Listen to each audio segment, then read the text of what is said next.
জুলাই মাসের প্রথম রোববার সকাল সকাল আমরা বেরিয়ে পড়েছিলাম তারকেশ্বরের উদ্দেশ্যে। রাস্তা মোটামুটি ফাঁকা থাকায় 1.5 থেকে 2 ঘন্টার মধ্যে পৌঁছে যাই আমরা তারকেশ্বরে। গিয়েই একটা রুম নিয়ে আমরা চটজলদি চলে এলাম মন্দিরে। জুন মাসে তুর্যের 1.5 বছর হয়ে যাওয়ায় বাড়িতেই আমরা ওর চুল কাটিয়ে দিয়েছিলাম। এখন সেই চুলই নিয়ে এসছি আমরা মন্দিরে পুজো দিতে। চুল নিয়ে তুর্য কিন্তু খুব পজেসিভ, তাই চুলে কেউ হাত দিলে ও খুব রাগ করে।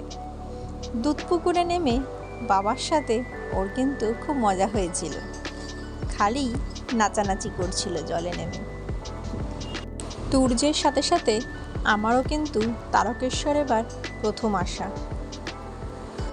শ্রাবণ মাস এখনো পড়েনি, তাই মন্দিরও ছিল মোটামুটি ফাঁকা। বাবা তারকনাথের মাথায় জল ঢেলে খুব সুন্দরভাবেই আমরা দর্শন আর পুজো সম্পন্ন করলাম। বাবা তারকনাথের চরণের সেবা লাগে। বাবা মহাদেব।